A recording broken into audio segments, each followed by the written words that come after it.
in the cloud, outside the cloud. And hopefully I'll do it in less than 20 minutes. But essentially, as you can see, you might be wondering why Proftibricks. Proftibricks is going to help me achieve this multi-tier infrastructure in the cloud because of a few major advantages that this platform offers. So let me briefly go over my background, software engineer background. You might be wondering why the Transylvania Dracula in the picture. So I'm born and raised in Romania. Definitely intrigued by the software-defined networking concept and the whole cloud deployment type of architectures. So I've been working at Proftibricks as a software and as a cloud architect, deeply in love with technology, startups, and hopefully I'll get to share some of that with you today. And I also enjoy cooking a lot. I'm going to go over this slide very, very quickly. So very important, Steve Jobs like investors. Achim Weiss, Andreas Gauger, they started a huge company called 1&1. You might have heard of it. They built this technology, which is essentially KVM based. They call it Cloud Computing 2.0. It uses InfiniBand on the back end. A lot of proprietary stuff there. All the VLANs, all the storage is built with proprietary code. I mean, you might know KVM is usually used with OpenStack or in a combination with something else, some other software-defined networking tools. But we've built everything from scratch. Yeah, why painless cloud infrastructure? That's a good question for our marketing guy. He's right there. Actually, it is because of a few things. One of the reasons why is the migration process. It's very smooth, very intuitive in terms of compatibility. You have access to pretty much an x86, x64 compatible system. The learning curve is very, very short comparing to like Azure or AWS, where you have to learn what DynamoDB, what RDS, what S3, and so on and so forth means. 24/7 support, there's dedicated support, so sysadmin support. We don't go that fanatical, so it's not managed services. It's pretty much technical support, 24/7. And there's cloud architects as well available for you when you're deploying the environment. And price performance guarantee is kind of a unique thing because we essentially say, okay, price shouldn't be the key differentiator in the cloud. And if that's what you're looking for, you'll get that.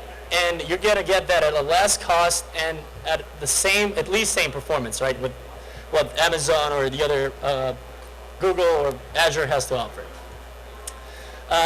Let's make the long story short. Why Cloud 1.0, Cloud 2.0?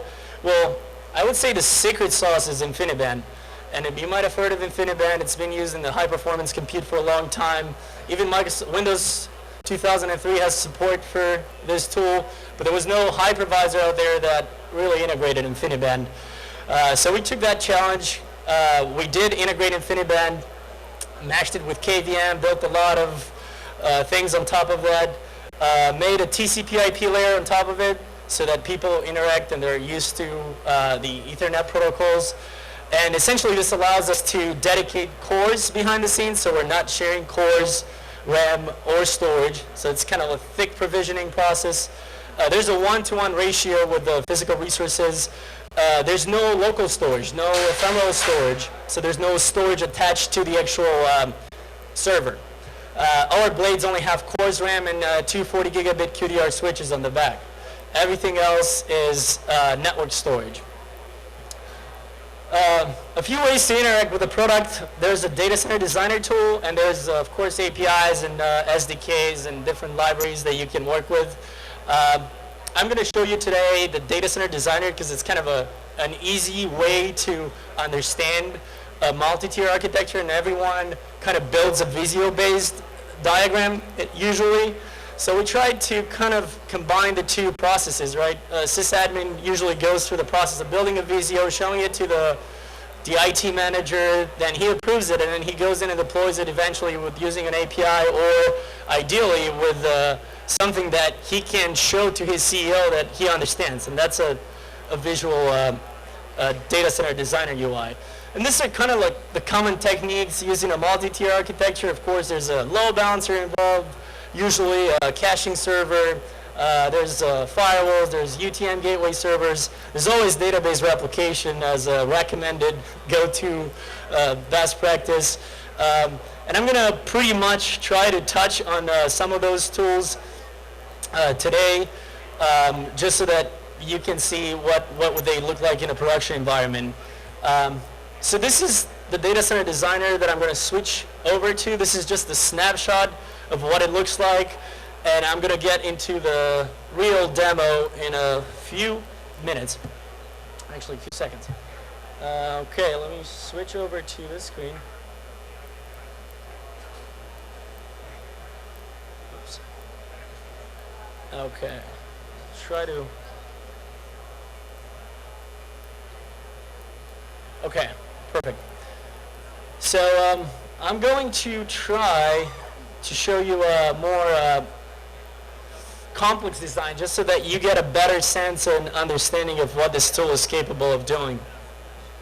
So essentially, on your left-hand side, you can see there's server, storage, internet access box, load balancer, and what we call an instance, right? We don't like to call our virtual machine instances because they don't come with cores, RAM, and storage. Those are things you choose, you custom made however you like.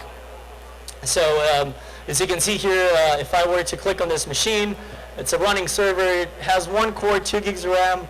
I can easily go up to 62 cores and 240 gigs of RAM. Those are the maximum amount of resources you can have. You can have anything in between fractions of gigs of RAM. Cores, I mentioned, they're kind of dedicated to this machine. I mean, yes, this is a virtual environment, but there is a 1-to-1 ratio with that physical core in the data center.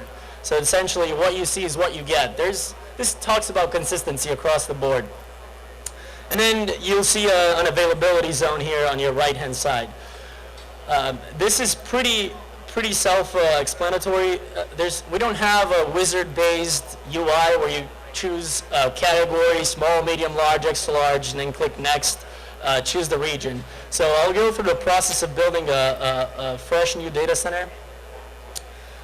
I'm going to call it, let's call it Cloud Expo. Oops.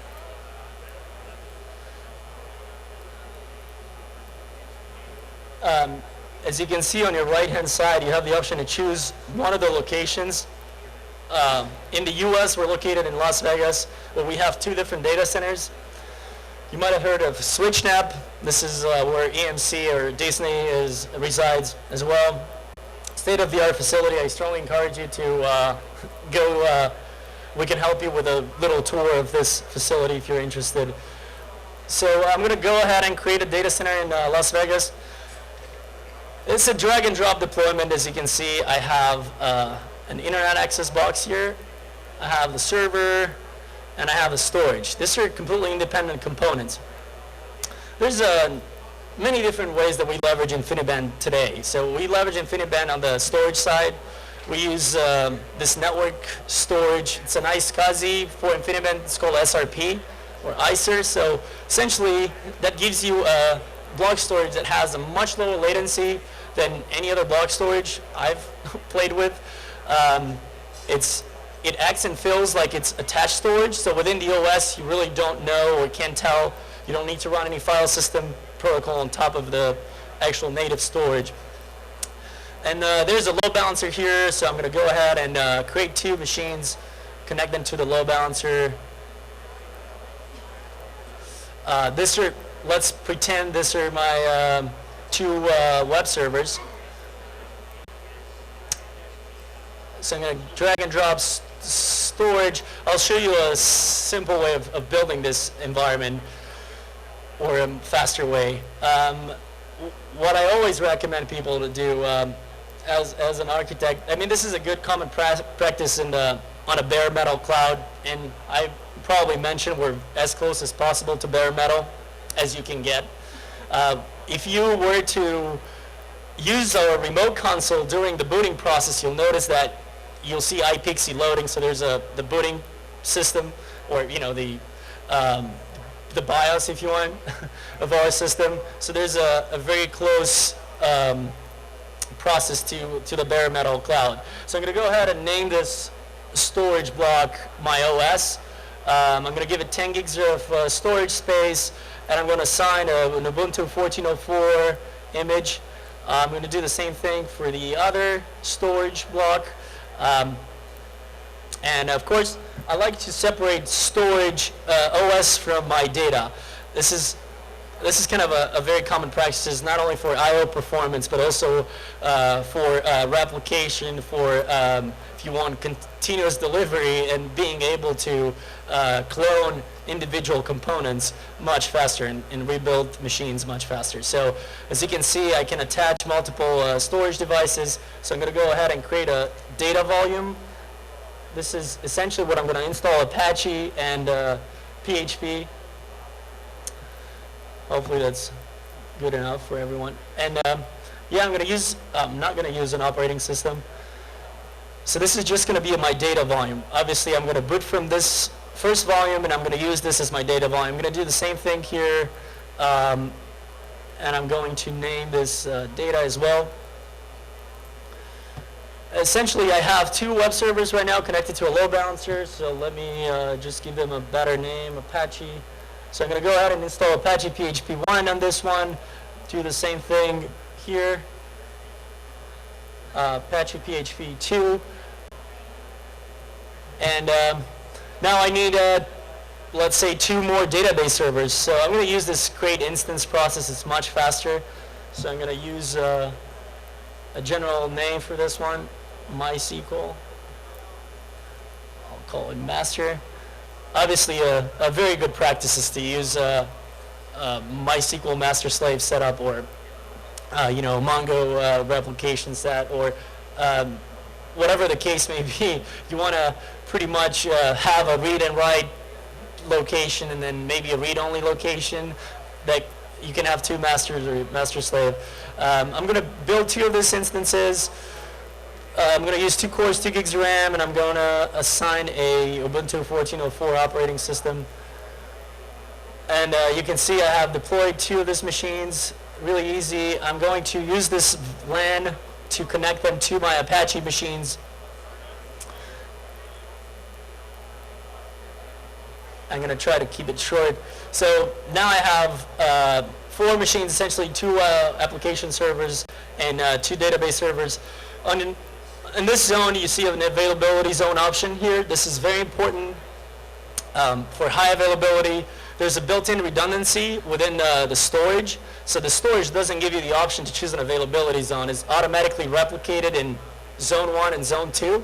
These are completely independent data centers. They're not just separated by a physical firewall. So there's a zone 1, zone 2 replication. There's a RAID 1 array, and then there's a RAID 10 array in each location. So essentially, we save 4 copies of this block storage behind the scenes. You're paying for 1 gig. We're saving 4, and we're replicating it 4 times behind the scenes. This is what we do with data, right? With the compute part, this is where you come into play, and you choose to have high availability and continuous delivery. So I can go ahead and choose one of the 2 zones for each machine. I'm going to do the same thing for my MySQL database. Now, typically you're compromising speed when you're going between zone 1 and zone 2. Here you can see this is the same private LAN, and this is actually using InfiniBand fiber, so you're not compromising speed. There's still the same low latency network that you have experienced as if you were in the same location. And where InfiniBand plays a really nice role is in this setup, for example, when you send queries to the database, and let's say you have a lot of requests per second, and a lot of customers going to the shopping cart, back and forth, there's a lot of latency that is involved in that process. And InfiniBand is one of the unique switches that has the ability to read, write data without using the CPU.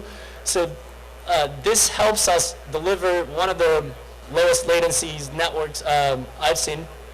It's very, very, very large and high-speed data transfer as well. The packet size, the MTU on our network is 64,000. So the larger the packet, the better. Of course, you can see pretty much my MySQL server here has 2 cores, 2 gigs of RAM, but I can always scale these resources. And the nice part of that as I can run an API call that says update server with 2 more gigs of RAM. If I see this reaches 80% of load, that means I'm only adding the resources I need. I'm not forced in or tied into a package. I don't need to buy the extra or the larger package just because I need 2 more gigs of RAM. That's kind of like if you want the real advantage, or the thing that keeps you as close as possible to the usage curve in our environment. Let me move. Okay. So for your MySQL database, you may want to add 2 more storage blocks. Typically, you want to add a data volume and then have a backup volume, maybe a transaction log volume. This is, of course, always a good practice. I'm not going to do that for the other machine, but just to show you what it would look like. So I would definitely drag and drop at least three block servers here, 3 volumes attached to this machine. Of course, I can always take individual snapshots of these components. Unfortunately, let me try to. There's a create snapshot function here on the right. Sorry about this inconvenience. So obviously, you can create a snapshot of any volume. You can keep track of your snapshots and essentially rename them or build them. But you can see there's the date of creation, and you can do the same thing and automate this snapshot creation through the API. On the other hand, there's this option called my own image, right? So I talked about migration, briefly mentioned that we come in as a unique player in this field. So we allow people to bring in their own virtual machine images, right? You come in from a VMware environment, you can bring in a VMDK file, you download it from the data store, you convert it using vCenter Converter, and you move it to Proftibricks and you can run it. So when I click here on the OS, I can boot from my own image, which can be a VHD, a VMDK, a QCOW, a Parallels image, or I can use a Proftibricks image, or I can bring a blueprint from, I don't know, Turkey Linux, or any other, I don't know, CentOS plus LambStack image. So I can pretty much run that very easily in the cloud. Or I can, of course, boot from a snapshot. There's a lot of automation built into this system that it's not easy to achieve using this tool. So this is great for maybe a dozen servers, 20 servers, but for people that are really interested in automating and provisioning 1,000 cores, I would strongly advise them to stay away from dragging and dropping 1,000 machines, or even going through this process. There's definitely an API behind the scenes, and there's definitely a way to use this tool much easier by provisioning 1,000 cores through the API. Any questions? I know I think we're running out of time here. I'm not sure if we are or not. Yeah, go. We have Puppet in works. We have Chef, Ansible, we have JClouds, yeah, Python SDK, Ruby, Node.js, and working on that as well. Any other questions? Okay. So essentially, what I wanted to show you today is how you build this environment, and then obviously, if this was a running environment, I can go ahead and use a remote console that is provided by the system, or I can go ahead and use your standard, if you want PuTTY or any other console terminal. So I can go ahead and SSH into any of these machines. Let me actually show you how to do that. Okay, so let's assume I had a running server. I'm going to quickly SSH into one of these machines. I mentioned a good practice would be adding a VPN server here, creating a hybrid cloud environment. Essentially, I can add here a UTM server that connects internally to all your resources, and that way you don't have to have any public-facing IPs. Not even for the load balancer. So it is very easily to pretty much bring your own software tool, your own virtual appliance. Let's say you're using SonicWall or using MikroTik today or using Sophos UTM. You can pretty much deploy that on a virtual machine, use the virtual appliance to manage and the entire environment, and that gives you access to the same user interface you're used to. let me bring this machine up. So let's assume I'm trying to SSH to this machine. I'm going to go onto the network here. You're also receiving an email with all this information, but I can easily access this environment by pretty much SSHing into that machine, and everything looks and feels as if it's hosted in-house. So hopefully I got that right. Okay.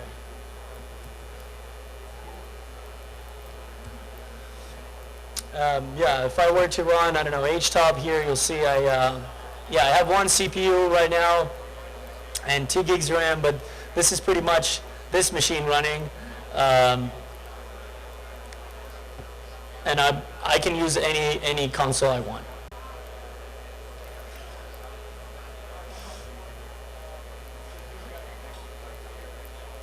There are multiple ways of accessing this. Obviously, I can go through the VPN. I can set up an IPsec client, and I don't have to go through the process of exposing this to a public internet. So I can just have an IPsec tunnel to my terminal server or to my desktop, and just access the whole environment as if it's hosted in-house.